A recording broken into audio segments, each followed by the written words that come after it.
जय हिंद दोस्तों, कैसे हो आप लोग। मैं फिर आपके सामने आ गया हूं एक डिफरेंट टॉपिक, न्यू टॉपिक, वो भी इंटरेस्टिंग बनाने के लिए। तो आप लोग अच्छे से पढ़ाई कर रहे होंगे क्योंकि आपका पेपर, जो आपके बोर्ड पेपर हैं, वो नज़दीक आ रहे हैं धीरे धीरे। तो एक भी सेकेंड, एक भी टाइम को बर्बाद नहीं करना है, हमको कंटिन्यू मेहनत करना है और परफॉर्मेंस 100% इंक्रीज होगी। ठीक है, तो चलते हैं आज के टॉपिक पर। तो जैसा कि आपको स्क्रीन पे दिख रहा है, आज का जो हम लोग का टॉपिक वो है रेडियो एक्टिविटी। बड़ा इंटरेस्टिंग टॉपिक है, बस आप मन लगाकर ध्यान से सुनते रहिएगा। ठीक है, देखो चलो स्टार्ट करते हैं कहानी इसमें। तो इसमें जी आज का टॉपिक है हमारा रेडियो एक्टिविटी। ठीक है, कलर थोड़ा सा हम चेंज कर लेते हैं।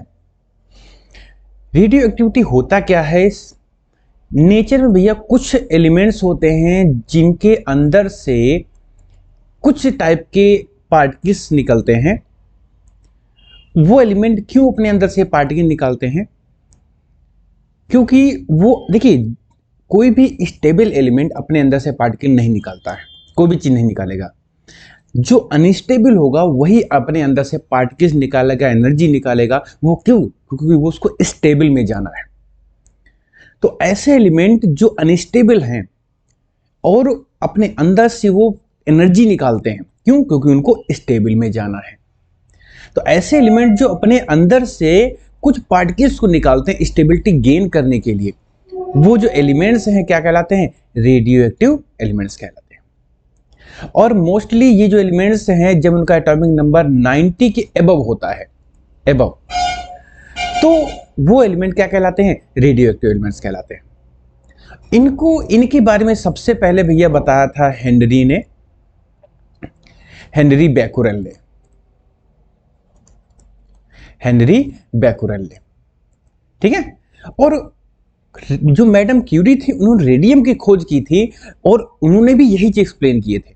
इसलिए जब नोबेल प्राइज मिला था बैकुरेल को, तो हाफ मिला था और क्यूरी को हाफ मिला था रेडियो एक्टिविटी की खोज के लिए।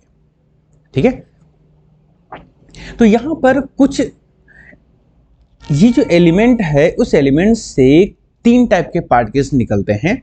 वो क्यों निकलते हैं मैंने बताया भी आपको, स्टेबल स्टेट में जाने के लिए। अब एक क्वेश्चन आपके मन में आ रहा होगा कि आखिर ये अपने अंदर से पार्टिकल को निकाल रहे हैं, कब तक निकालते होंगे? जब तक वो स्टेबल में नहीं कन्वर्ट हो जाते। और स्टेबल स्टेट है क्या? तो ध्यान रखना भैया, जितने भी रेडियो एक्टिव एलिमेंट है मोस्टली वो किस में कन्वर्ट होते हैं? लेड में कन्वर्ट होने की कोशिश करते हैं। और जब ये लेड में कन्वर्ट हो जाते हैं तो ये अपने अंदर से अल्फा, बीटा, गामा, जो 3 टाइप के पार्टिकल होते हैं, अल्फा, बीटा, गामा, अभी आगे इनकी डिटेल स्टडी करेंगे।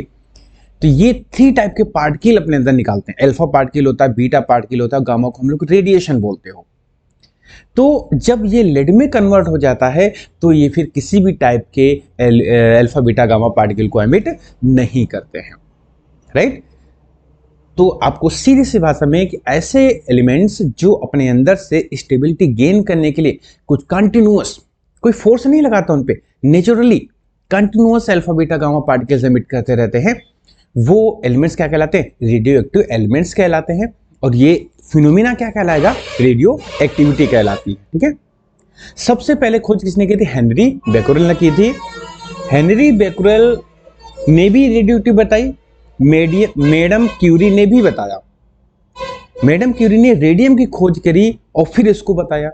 तो इसलिए जब नोबेल प्राइज मिला था तो हाफ हाफ मिला था। क्लियर? चलो आगे बढ़ते हैं। अब हम लोग क्या कहते हैं, अल्फा, बीटा, गामा के बारे में थोड़ा पढ़ लेते हैं। तो टाइप्स ऑफ रेडिएशन, मैंने बताया ना कि अभी 3 टाइप के रेडिएशन होते हैं। कौन कौन से? देखो स्क्रीन पे, एक आपका अल्फा पार्टिकल, एक आपका बीटा पार्टिकल, एक आपका गामा। ठीक है, इसका अल्फा का सिंबल होता है, अल्फा इस तरह के सिंबल बनाते हैं, बीटा को इस तरह के सिंबल बनाते हैं, गामा का इस तरह के सिंबल बनाते हैं। अल्फा का जो वास्तविक में जो सिंबल होता है वो होता है 2He4। 2He4। बीटा को इलेक्ट्रॉन बोला जाता है और गामा तो एक रेडिएशन, मैंने कहा था ये क्या है आपका? रेडिएशन है। ठीक है, इसको कोई मतलब नहीं होता, ये रेडिएशन है। तो 3 टाइप के पार्टिकल हो गए हमारे पास जो रेडियो एक्टिव एलिमेंट्स के अंदर से निकलते हैं, अल्फा, बीटा, गामा। अल्फा का सिंबल हमने बता दिया, बीटा का सिंबल बता दिया, गामा का सिंबल बता दिया। अल्फा ये जो रिप्रेजेंटेशन सिंबल है, ये वाला जो सिंबल है, ये तो सिर्फ बनाने के लिए, लेकिन एक्चुअल में क्या होता है, वो होता है 2He4। बीटा का सिंबल ये होता है, लेकिन एक्चुअल में क्या है, बीटा एक इलेक्ट्रॉन होता है, ठीक है। और गामा कुछ नहीं, गामा एक रेडिएशन होता है। अब इनकी प्रॉपर्टीज क्या हैं, वो थोड़ा एक हम फिगर के जरिए देख लेते हैं। ये देखिए आपके सामने एक फिगर आ चुका है, जिसमें हमने कैटेगरी वाइज इसको अलग अलग कर रखा है, ठीक है। देखते हैं भैया, ये है, इसको थोड़ा सा, ये हमारा अल्फा पार्टिकल का कॉलम बनेगा, ये बीटा पार्टिकल का कॉलम है, और ये हमारा गामा पार्टिकल का काम है, ठीक है। इधर के जो देखो रिलेटिव चार्जेस हो गए, mass, speed, ionising effect, penetration effect, effect of field, ये हेडिंग हो गई। अब मैं एक एक करके हेडिंग आपको एक्सप्लेन करता चलता हूं, और फिर उसी तरीके से हम आगे बढ़ते हैं। देखिए सबसे पहले कि अल्फा पार्टिकल होता क्या है, व्हाट इज दिस। यहां पे हम हेडिंग डाल सकते हो व्हाट इज दिस, ये है क्या, ठीक है। तो यहां पे अल्फा पार्टिकल क्या होता है, each particle is 2 protons plus 2 neutrons. मतलब ये जो अल्फा पार्टिकल बना है, ये जो अल्फा पार्टिकल है, वो 2 प्रोटॉन से और 2 न्यूट्रॉन से मिलके बना हुआ है, ठीक है। और मैंने वो सिंबल में बताया था, इसका जो सिंबल होता है क्या होता है, 2He4 होता है, ठीक है। बीटा पे आ जाते हैं, each particle is an electron. Beta particle कुछ नहीं है, सिर्फ आपका क्या है, इलेक्ट्रॉन है। और गामा कुछ नहीं भाई, ये इलेक्ट्रोमैग्नेटिक वेव है, जिसको हम लोग रेडिएशन बोलते हैं, क्लियर। दूसरा है इसका चार्ज। अब देखो जब इस पे 2 प्रोटॉन है तो 2 का चार्ज हो गया, इस पे 1 इलेक्ट्रॉन है तो 1 इलेक्ट्रॉन का चार्ज हो गया, इस पे कोई चार्ज नहीं है, रेडिएशन होता है इसलिए कोई चार्ज नहीं है। इसका मास, इसका अल्फा पार्टिकल का मास हाई होता है, सबसे ज्यादा मास होता है, बीटा का उससे कम होता है, और गामा तो भाई एक रेडिएशन है, गामा को कोई मास नहीं होता है, राइट। स्पीड की बात करते हैं तो अल्फा की स्पीड होती है सबसे कम होती है, अल्फा की स्पीड जो होती है वेरी लो होती है, यहां पे वेरी लो भी लिख सकते हो, वेरी लो लिख सकते हो। और जो बीटा की स्पीड होती है वो ऑलमोस्ट जो होती है स्पीड ऑफ लाइट के इक्वल होती है, ऑलमोस्ट, लगभग बता रहा हूं, पूरा लाइट के बराबर नहीं होती है, लाइट की स्पीड से कुछ कम होती है, इसलिए मैंने लगभग वर्ड ऐड कर दिया। और जो गामा की स्पीड होती है वो भैया क्या है, आपका स्पीड ऑफ लाइट के बराबर होती है। मतलब अल्फा की कम, उससे ज्यादा बीटा की, और सबसे ज्यादा गामा की, ठीक है। अब आते हैं आयोनाइजिंग इफेक्ट। अब सबसे पहले जान लेते हैं आयोनाइजिंग इफेक्ट है क्या, ठीक है। देखो जरा, मान लेते हैं कि जैसे ये चैम्बर है, इसमें गैस भरी हुई है, इसके अंदर से एक पार्टिकल जा रहा है, ठीक है। अब ये पार्टिकल जितनी तेजी से निकल जाएगा, गैस के मॉलिक्यूल्स के साथ इंटरेक्शन उतना ही कम होगा, और जितना धीरे धीरे जाएगा उतना इंटरेक्शन ज्यादा होगा।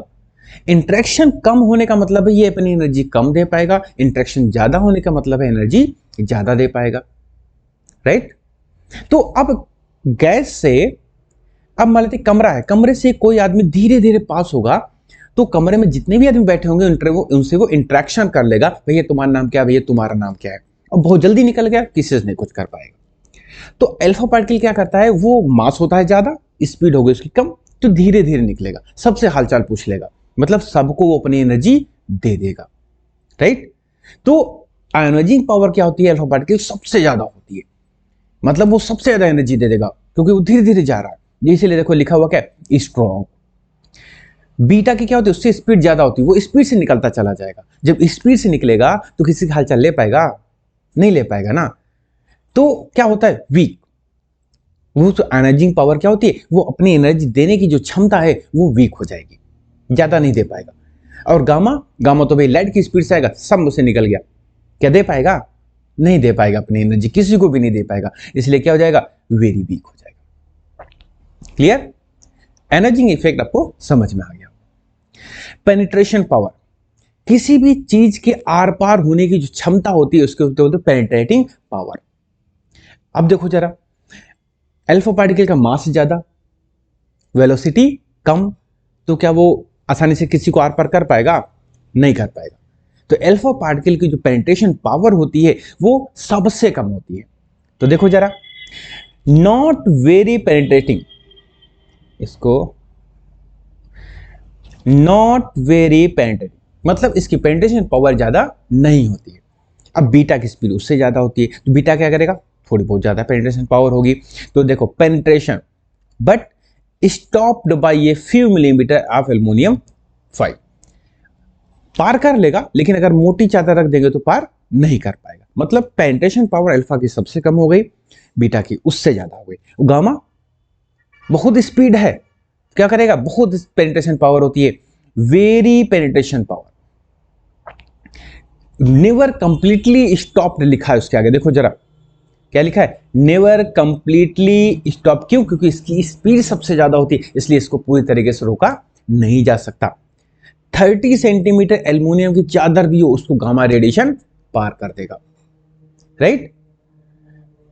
तो देखिए इस समझ से चलिए, एक ही देखिए, अल्फा पार्टिकल का मास ज्यादा तो वेलोसिटी कम तो आयोनाइजिंग पावर ज्यादा, आयोनाइजिंग पावर ज्यादा पेनिट्रेशन पावर कम।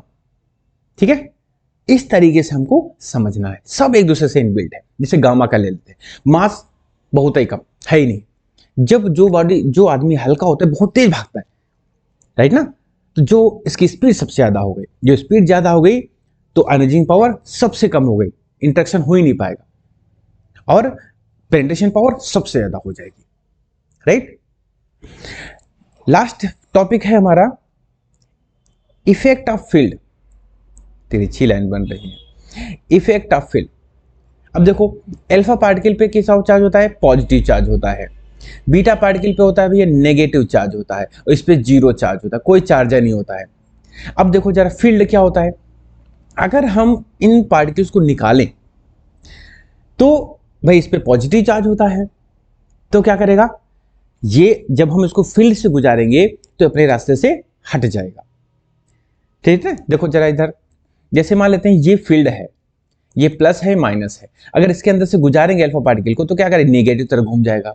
अगर मैं इलेक्ट्रॉन को गुजारूं तो ये पॉजिटिव की तरफ आ जाएगा, मतलब अपने रास्ते से क्या हो जाएंगे, ये इधर उधर शिफ्ट हो जाएंगे। लेकिन क्या गामा शिफ्ट होगा, नहीं ना, क्यों, क्योंकि गामा पे तो कोई चार्ज ही नहीं है, तो क्या करेगा, वो सीधे चलता चला जाएगा। इसलिए ले भैया मेरा माइक निकल गया, इसको लगा लेता हूं, ठीक है। तो गामा पे कोई चार्ज नहीं होता है, तो इसलिए गामा क्या करेगा, सीधे चलता चला जाएगा, वो आपका कहीं भी डिफ्लेक्शन उसमें शो नहीं होगा। तो देखो जरा, डिफ्लेक्टेड नॉट डिफ्लेक्टेड, राइट। तो आपको इस टॉपिक में आपको क्लियर हो गया होगा कि अल्फा बीटा गामा की प्रॉपर्टीज क्या है, ठीक है। तो सबसे भैया इंपॉर्टेंट जो है वो आपके स्पीड वाला कॉन्सेप्ट इंपॉर्टेंट है, आयोनाइजिंग पावर वाला कॉन्सेप्ट इंपॉर्टेंट है, पेनिट्रेशन पावर वाला इंपॉर्टेंट है, ये तीन जो हैं आपके वो इंपॉर्टेंट है, राइट। तो अब हम लोग थोड़ा आगे बढ़ते हैं। देखो रेडियोएक्टिव एलिमेंट्स क्या, तो ये बता दिया, रेडिएशन जो निकलते हैं उनके बारे में बता दिया। अब हम लोग थोड़ा आगे बढ़ते हैं, लॉ ऑफ रेडियोएक्टिव डिसइंटीग्रेशन, मतलब जब किसी भी एलिमेंट से अल्फा बीटा गामा निकलेंगे तो उस पर फर्क क्या पड़ने वाला है, पे फर्क तो पड़ेगा ही पड़ेगा। क्या फर्क पड़ेगा ये हमको देखना है। ये देखो आपको फिगर से दिखा रहा, बहुत आसानी से समझाऊंगा। अब देखो जरा, यहां पर एक एलिमेंट है ये ZXA, ठीक है, Z क्या है, एटॉमिक नंबर, और A क्या है, मास नंबर। तो ध्यान रखिए कि जब किसी भी एलिमेंट से एक अल्फा पार्टिकल निकलता है, ये अल्फा पार्टिकल देखो भाई, एक अल्फा पार्टिकल निकलता है तो उसके एटॉमिक नंबर में 2 की कमी और मास नंबर में 4 की कमी होती है। देखो ये एक अल्फा पार्टिकल निकल रहा है तो उसके एटॉमिक नंबर में 2 की कमी हो गई, मास नंबर में 4 की कमी हो। क्यों? क्योंकि इसका सिंबल क्या होता है, 2 और 4, क्योंकि इसका सिंबल क्या होता है, 2He4, इसलिए 2 Z से कम हो जाएगा, 4 A से कम हो जाएगा, राइट। जब किसी भी एलिमेंट से एक बीटा पार्टिकल निकलता है, अब देखो जरा यहां पे ऑलरेडी माइनस लगा है तो Z -1 करोगे तो क्या हो जाएगा, माइनस माइनस प्लस हो जाएगा, इसलिए देखो एक जुड़ जाता है। तो इसमें क्या होगा, जब एक बीटा पार्टिकल निकलता है तो एटॉमिक नंबर एक बढ़ जाता है, राइट। और मास नंबर पे कोई फर्क नहीं पड़ेगा, क्यों? क्योंकि ये देखो भैया जीरो, ये जीरो है आपका। और जो गामा रेडिएशन है, गामा तो भैया देखो इसका कोई सिंबल क्या होता है, जीरो जीरो, ठीक है। इसलिए ये क्या करेगा, एटॉमिक नंबर मास नंबर पे कोई इफेक्ट नहीं डालता है। तो ध्यान रखेंगे कि जब कोई अल्फा पार्टिकल निकलेगा तो एटॉमिक नंबर से 2 की कमी, मास नंबर में 4 की कमी हो जाएगी। अगर कोई बीटा पार्टिकल निकलता है तो एटॉमिक नंबर में 1 बढ़ जाएगा और मास नंबर पे कोई फर्क नहीं पड़ता है। और अगर गामा पार्टिकल निकलता है तो मास नंबर चाहे हो चाहे एटॉमिक नंबर हो, तो उन पे कोई फर्क नहीं पड़ता, राइट। आगे बढ़ा जाए। देखो अब एक थोड़ा सा डेरिवेशन है कि अगर रेडियोएक्टिव कोई एलिमेंट है, उसके अंदर अल्फा बीटा गामा निकल रहे हैं, तो उस भाई कुछ चीज निकलेगी तो कुछ चीज कम होगी ना, तो उसको जो डिसइंटीग्रेशन मतलब उसमें जो कमी आ रही है, किस तरीके से कमी आ रही है, छोटा सा डेरिवेशन है, देखना जरा, ठीक है। देखो जरा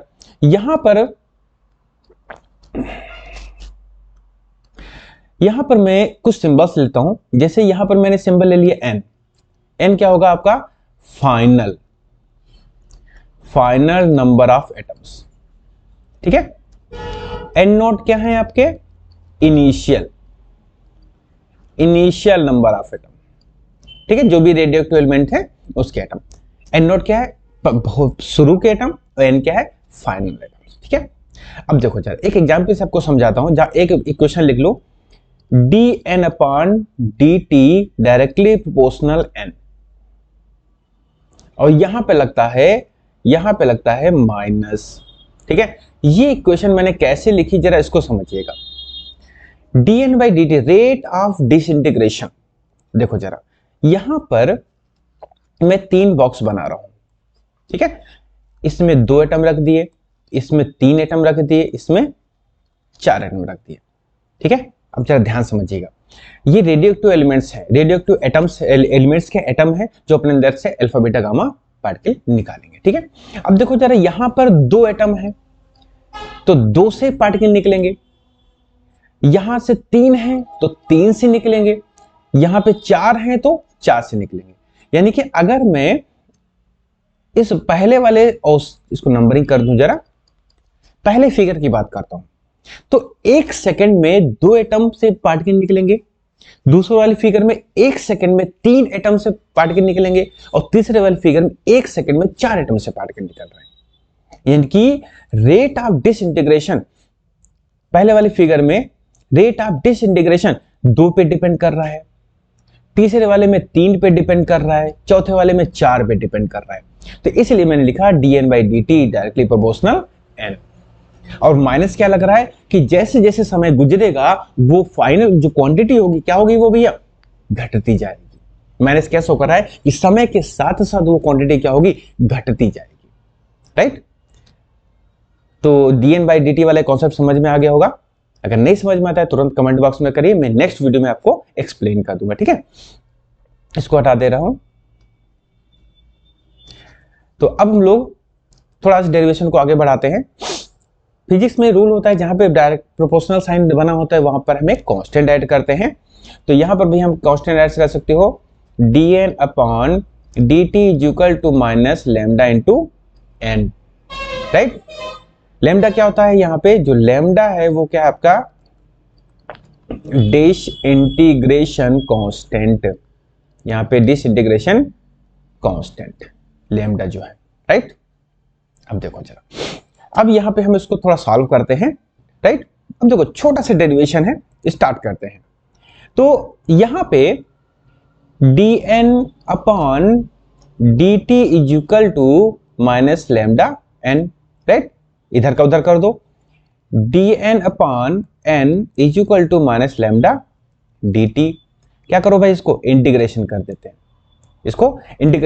हैं, तो इसको मैं थोड़ा सा कलर चेंज कर लेता हूं, ब्लैक ले लेता हूं। तो ये क्या हो जाएगा भैया, log base e N is equal to minus lambda T plus सी।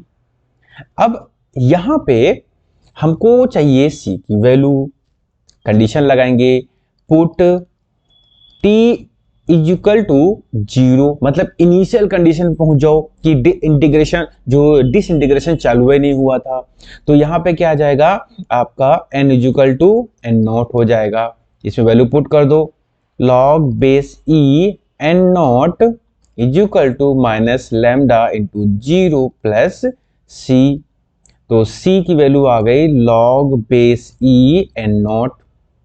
ठीक है, ये वैल्यू आ गई। अब हमको क्या करना है, ये वैल्यू हमको कहाँ रखनी है, इसमें पुट करनी है।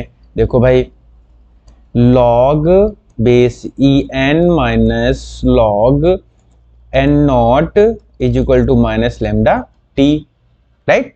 भाई हमने क्या इधर का इधर लिया है। अब log m minus log n, log m upon n, तो हो जाएगा log base e n upon n not is equal to minus lambda t. अब हम log को हटाएंगे यहां से, n अपॉन एन नॉट, तो इसको e की पावर में ले जाना पड़ेगा, तो n is equal to n not e की पावर माइनस लैम्डा टी। आपने ये फॉर्मूला पढ़ा होगा, राइट।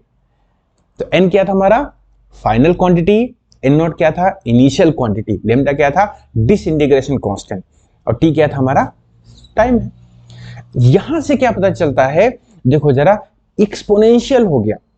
ये क्या होता है एक्सपोनेंशियल, मतलब जो हमारी क्वांटिटी घटेगी वो एक्सपोनेंशियल के टर्म में घटती है। एक्सपोनेंशियल के टर्म में एक ग्राफ भी इसमें बनता है। कौन सा ग्राफ, देखो भाई सामने ग्राफ है कि यहां पे देखो जरा, इस एक्सिस पे n है फाइनल क्वांटिटी, और यहां पे क्या है रिएक्टिव लॉ ऑफ डिसइंटीग्रेशन यानी कि स्मॉल t, यानी कि जैसे जैसे समय बढ़ेगा वो क्वांटिटी क्या होती है घटेगी, घटेगी तो जरूर लेकिन एक्सपोनेंशियल टर्म से घटती है। तो क्वेश्चन कभी कभी पूछ लेते हैं कि जब कोई रेडियोएक्टिव एलिमेंट्स घटता है तो लीनियर घटता है क्या, नहीं, एक्सपोनेंशियल टर्म से घटता है, राइट। इतना क्लियर हो गया। ये फॉर्मूला इंपॉर्टेंट है, ये आपके यहां पे रखना है, ठीक है। आगे बढ़ा जाए, चलो भाई यहां पर अब मैं डिस्कस करता हूं हाफ लाइफ। जैसे आपको नाम से पता है हाफ लाइफ, आधी आई, मतलब एक ऐसा समय जिसमें वो एलिमेंट अपनी पहली मात्रा का आधा हो जाता है। जैसे एक एग्जाम्पल समझते हैं, जैसे मान लेते हैं 10 है, 10 कोई 10 ग्राम है और इसका हाफ लाइफ है 5 साल, 5 ईयर, तो 10 ग्राम इसकी पहली क्वांटिटी थी, तो 5 साल बाद कितनी हो जाएगी 5 ग्राम, आधी हो जाएगी। यानी कि वो समय जिसमें वो क्वांटिटी अपनी प्रारंभिक क्वांटिटी इनिशियल क्वांटिटी का आधा हो जाता है, तो क्या कहलाता है हाफ लाइफ रेडियोएक्टिव एलिमेंट्स का कहलाता है। एग्जांपल से इसको बहुत बढ़िया समझाता हूं। देखो भाई यहां पर पहले वाले फिगर में, इसको थोड़ा सा, ये पहले वाली फिगर में देखो इतना बड़ा कंटेंट में कुछ भरा हुआ है, गैस मान लेते हैं, कोई जो भी मटेरियल मानो, ये डिके इस तरीके से हो रहा है, इस तरीके से डिके हो रहा है। अब देखो 5 साल में ये क्वांटिटी क्या हो जाती है, अभी 100% थी, अब 50 हो जाती है, आधी हो जाती है। अगले 5 साल में अब ये क्वांटिटी बची हुई है, इस क्वांटिटी का जस्ट हाफ हो जाएगा, 25, देखो ये 25 हो रहा है, ठीक है।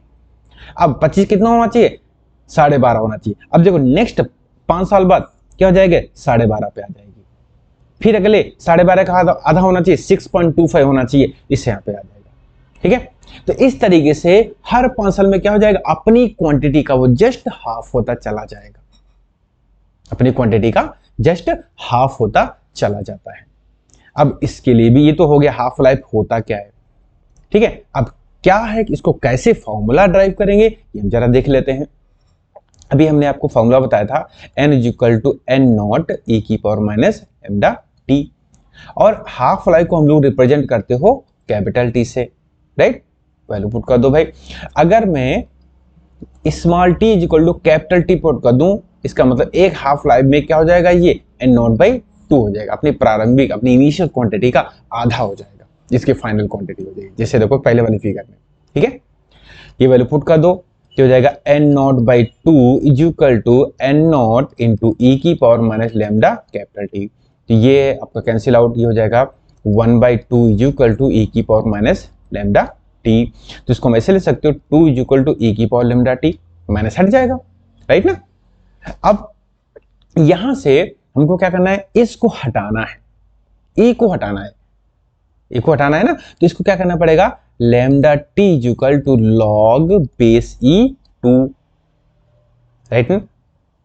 तो अब हमको क्या करना है, यहां पे इसको बेस 10 में चेंज करना है, तो उसको 2.3026 से मल्टीप्लाई करना पड़ेगा, तो लॉग बेस 10 2 में ये चेंज हो जाएगा। तो अब हमको क्या करना है, तो ये हो जाएगा lambda t equal to 2.3026 into log base 10 2, इसकी वैल्यू पुट कर दीजिए, ठीक है। तो अब इसको जो वैल्यू पुट करके सॉल्व करते हैं तो वैल्यू आती है 0.693, और टी तो नीचे, टी यहां नीचे ले जाइए, तो यहां पे ये आपका फॉर्मूला बना बहुत important, lambda is equal to 0.693 upon capital T, यानी कि ये पूछा जाता है कि डिसइंटीग्रेशन कांस्टेंट और हाफ लाइफ में क्या रिलेशन होता है। ये बहुत इंपॉर्टेंट हमने फॉर्मूला आपको बता दिया, ठीक है। ये होता है हाफ लाइफ। तो हाफ लाइफ होता क्या, ये क्लियर हो गया। और लैम्डा और टी में क्या रिलेशन है, यहां पे इसको हम ऐसे भी लिख सकते हो, यहां पर इसको relation between lambda and T, relation between lambda and T, right. अब हम लोग एक पढ़ेंगे इसी से रिलेटेड फॉर्मूला, लेकिन एक डिफरेंट तरीके का फॉर्मूला है, वो न्यूमेरिकल में ज्यादा, इससे भी ज्यादा यूज होता है। कौन सा, देखो भाई जरा नेक्स्ट। अभी जैसे हमको पता है कि अगर t equal to capital T रखें तो जो n होगा वो अपने पहली वाली क्वांटिटी का आधा हो जाएगा, कोई दिक्कत नहीं है इसमें। ये तो एक हाफ लाइफ हुई ना। अगर दूसरी, अगर मैं इसको डबल कर दूं तो क्या हो जाएगा, अब n0/2 बचा था ना, इसका आधा और आधा रह जाएगा, यानी कि 1/2 n0/2 का आधा हो जाएगा, क्योंकि हाफ लाइफ होता है कि अपनी पहली क्वांटिटी का आधा हो जाएगा, ठीक है। तो अब क्या करना है, इसको वैसे भी तो ले सकते हो, 1/2 की पावर 2, और यहां पे हो जाएगा n0, ठीक है, कोई दिक्कत नहीं। तो t इक्वल टू 3t कर दें अगर, तो क्या हो जाएगा, n इक्वल टू, ये इक्वल टू नहीं लगेगा, ठीक है। तो n इक्वल टू क्या हो जाएगा यहाँ पे 1/2। अब ये इतनी क्वांटिटी का आधा हो जाएगा, ये जो क्वांटिटी ये लिखी ना, इतनी क्वांटिटी का आधा हो जाएगा, तो यहां लिख दो 1/2 n0/2 और ऐसे ब्रैकेट बंद कर दो। तो इसको हम क्या लिख सकते हो, n0 1/2 की पावर 3 लिख सकते हो, राइट। अब थोड़ा ध्यान से देखिए, यहां पे क्या लिखा है 1, यहां पे क्या है, इसको हम ऐसे लिख सकते हो n0 1/2 की पावर 1 लिख सकते हैं। उसके बाद यहां पे देखो ये 2 है, तो यहां पे पावर आ गई 2, यहां पर 3 है, तो यहां पे पावर आ गई 3, तो इसको हम ऐसे ले सकते हो डॉट डॉट करके, t equal to n t अगर लिखें तो हो जाएगा n इक्वल टू n0 1/2 की पावर n लिख सकते हो, राइट। तो ये फार्मूला जो है भैया very very very important formula है, बहुत इंपॉर्टेंट है न्यूमेरिकल के पॉइंट ऑफ व्यू से। जहां पे n क्या है भैया आपका, ये नंबर ऑफ हाफ लाइफ हो गया, ठीक है, कितने नंबर ऑफ, क्योंकि यहां पे देखो t equal to 1, t equal to 2, t equal to 3, मतलब एक half life, 2 half life, 3 half life, कितनी हाफ लाइफ, वो हो गया स्मॉल n। और स्मॉल n है क्या, वो हम यहां से निकाल सकते हो, स्मॉल n क्या, small t upon capital T, ये आपको भैया याद रखना है, राइट। तो ये चीज जो हम लोगों ने डिस्कस करी, ये चीज ये वेरी वेरी इंपॉर्टेंट है, ये कतई माइंड से स्लिप नहीं होने देना है, ठीक है। चलो भाई आगे बढ़ते हैं। अब हमारा जो नेक्स्ट टॉपिक है वह एवरेज लाइफ या mean life of radioactive elements. बहुत आसान है। मीन कैसे निकालते हो भाई, जितने भी हमारे पास एटम है उनकी एक लाइफ टाइम कितनी होगी, टोटल लाइफ टाइम, यहां क्या लिख सकते हो, इसको टाउ से रिप्रेजेंट करते हो, तो क्या हो जाएगा, total life time of atoms of radioactive atoms, ठीक है, रेडियोएक्टिव एटम्स, और अपान टोटल एटम कितने हैं, टोटल एटम कितने हैं। ये हो जाएगा हमारा एवरेज या मीन, क्योंकि भाई देखो हम माध्य कैसे निकालते हो, कितने जोड़ रहे हो, जितने जोड़ो उससे से डिवाइड कर दीजिए, कितने एटम हमने कितने एटम की लाइफ टाइम ऐड करी उतने टोटल से भाग कर दीजिए, ये आ जाएगा टाउ। ठीक है, इसमें एक रिलेशन और आता है कि relation between capital T and tau, मतलब हाफ लाइफ और एवरेज लाइफ में एक रिलेशन आपको याद रखना है, डेरिवेशन नहीं आता है। Tau is equal to 1.44 into capital T. ये रिलेशन जो है भैया बहुत इंपॉर्टेंट रिलेशन है। टाउ क्या हो जाएगा, ए मीन लाइफ, और टी क्या है, कैपिटल टी, ये है हाफ लाइफ, यानी कि मीन लाइफ और हाफ लाइफ में ये एक रिलेशन होता है। क्लियर। अब हम लोग थोड़ा सा आगे बढ़ते हैं।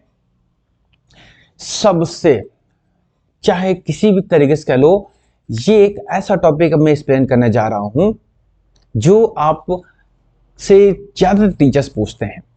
क्या क्वेश्चन पूछेंगे, जरा ध्यान से सुनिएगा। इस टॉपिक में क्वेश्चन पूछेंगे, भाई ये न्यूक्लियस है, तो आपको कहोगे यस सर है न्यूक्लियस। इसमें प्रोटॉन न्यूट्रॉन होते हैं, आपको कहोगे यस सर प्रोटॉन न्यूट्रॉन होते हैं। अब इसी के अंदर से अल्फा बीटा गामा पार्टिकल निकलते हैं, आप कहोगे हाँ सर निकलते हैं। अल्फा पे पॉजिटिव चार्ज होता है, आप कहोगे यस सर होता है। बीटा पे कैसा चार्ज होता है, निगेटिव होता है, आप कहोगे हाँ सर होता है। और गामा पे 0 होता है, आप कहोगे हाँ सर होता है।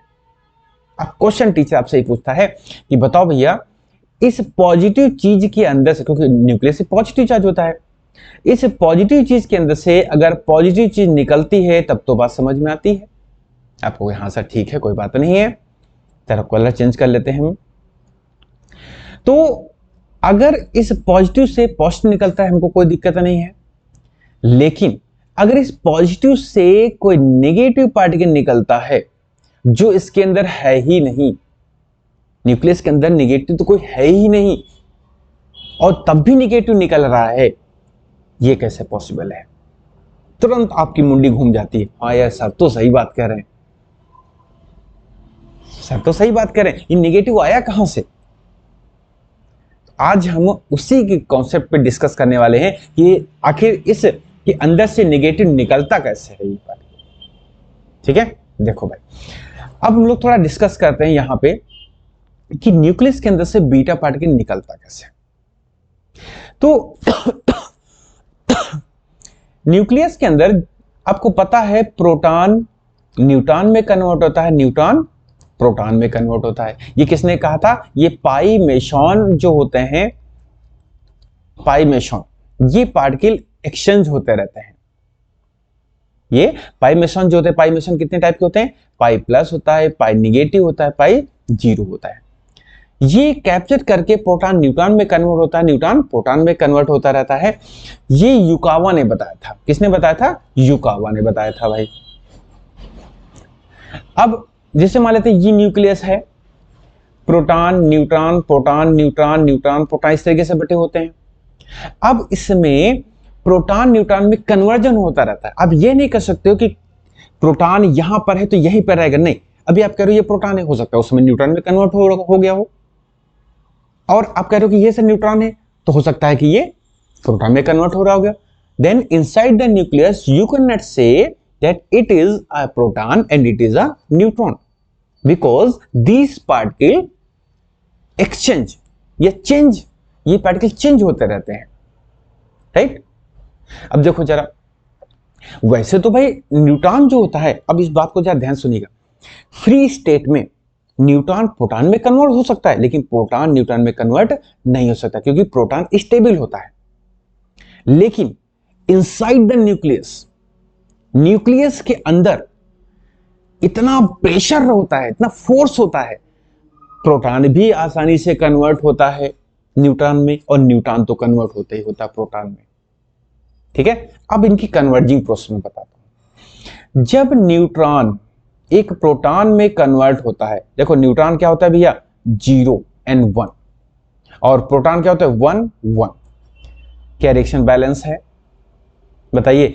मास नंबर तो 1 1 है, लेकिन एटॉमिक नंबर गड़बड़ हो रहे हैं। तो इसको बैलेंस करने के लिए आपका एक इलेक्ट्रॉन निकलता है। ठीक है, तो अब समझ में आया कि जब न्यूट्रॉन प्रोटॉन में कन्वर्ट होता है तो उस रिएक्शन को बैलेंस करने के लिए एक इलेक्ट्रॉन वहां प्रोड्यूस होता है, तब जाके इलेक्ट्रॉन निकलता है। तो ये चीज आपको सामने मिल गई। ठीक है, अब देखो, तो ये तो क्लियर हो गया भाई कि इलेक्ट्रॉन निकलता कैसे है, लेकिन दूसरी दिक्कत आ गई। कौन सी दिक्कत? यहां पर एक ग्राफ बनाया जाता है इस तरीके से। आपने ग्राफ देखा होगा, इस तरीके से ग्राफ होता है। यह है आपका number of particles, number of beta particles, number of beta particle, ये उनकी है एनर्जी। ठीक है, यानी कि हाई एनर्जी के कम बीटा पार्टिकल निकलते हैं, ग्राफ से सीधे सीधे क्लियर है, देखो जरा। और लो एनर्जी के बीटा पार्टिकल बहुत कम, ज्यादा निकल रहे हैं। तो मतलब ये हुआ कि जो इलेक्ट्रॉन निकल रहा है इसकी एनर्जी क्या हो रही है? कम ज्यादा हो रही है।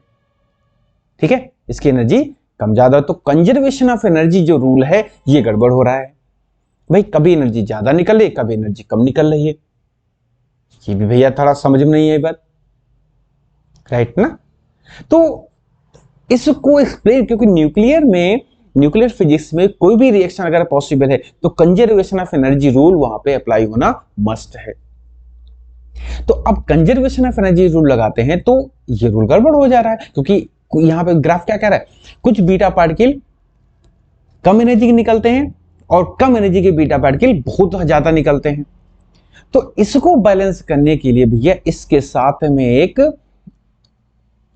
पार्टिकल और ऐड किया गया, जिसको नाम दिया गया एंटी न्यूट्रिनो।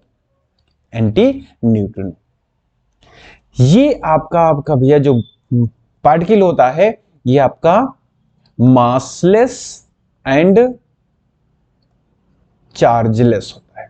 इसका ना तो कोई मास होता है ना तो कोई चार्ज होता है। इसका काम क्या होता है कि जब बीटा पार्टिकल हाई एनर्जी का निकलता है तो ये लो एनर्जी का निकलता है, राइट? और जब बीटा पार्टिकल कम एनर्जी का निकलेगा तो ये हाई एनर्जी का निकलता है। तो कुल मिलाकर के जो टोटल एनर्जी हमारी जो वेरिएशन आ रहा था वो क्या हो जाएगा? कांस्टेंट हो जाएगा।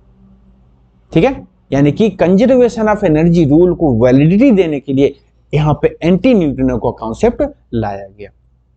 तो बोल सकते हैं कि जब हमारा न्यूट्रॉन प्रोटॉन में कन्वर्ट होता है तो एक इलेक्ट्रॉन निकलता है, उसके साथ एक एंटी न्यूट्रिनो निकलता है। एंटी न्यूट्रिनो का कोई मास नहीं होता, कोई चार्ज नहीं होता। इसका काम यही होता है कि कंजर्वेशन ऑफ टोटल एनर्जी या कंजर्वेशन ऑफ एनर्जी को कंजर्व करके रखता है। ठीक है, जब बीटा पार्टिकल कम एनर्जी का निकलेगा तो ये ज्यादा एनर्जी का निकलेगा, अगर बीटा पार्टिकल कम एनर्जी निकल रहा है तो ये ज्यादा एनर्जी का निकलेगा। तो यानी कि मतलब कंजर्वेशन ऑफ जो एनर्जी रूल है वो हमारा लागू हो जाता है। ठीक है, तो यहां पे थोड़ा सा और एक्सप्लेन करते हैं कि जो बीटा पार्टिकल हो गया, देखो जरा, जो बीटा पार्टिकल हो गया कैसे निकलता है? जब न्यूट्रॉन प्रोटॉन में कन्वर्ट होता है। जब प्रोटॉन कन्वर्ट तो एक इलेक्ट्रॉन निकलेगा प्लस एंटी न्यूट्रॉन निकलता है। ये रिएक्शन भैया आप जरा ध्यान कर लीजिएगा, ये रिएक्शन इंपॉर्टेंट है, पूछ ली जाती है। ठीक है, अब कहोगे सर आपने कहा था प्रोटॉन न्यूट्रॉन में भी कन्वर्ट हो सकता है। बिल्कुल हो सकता है भाई, प्रोटॉन न्यूट्रॉन में भी कन्वर्ट हो सकता है। अब देखो जरा, इसको 1 हो जाएगा, ये 0 हो जाएगा। ठीक है, तो हमको यहां 1 करना है तो ये क्या हो जाएगा? 1 इलेक्ट्रॉन। अब इसको इलेक्ट्रॉन नहीं बोलेंगे, इसको पॉजिट्रॉन बोलते हो। ये एंटी पार्टिकल होते हैं और प्लस यहां पे न्यूट्रिनो निकलता है। ठीक है, जस्ट एक एंटी, हायर क्लासेस में जाओगे तो एंटी पार्टिकल पढ़ोगे, इलेक्ट्रॉन का एंटी पार्टिकल पॉजिट्रॉन। तो यहां पर ये पॉजिट्रॉन होता है, ये न्यूट्रिनो होता है। रिएक्शन को बैलेंस करने के लिए कॉन्सेप्ट पूरा वही रहेगा।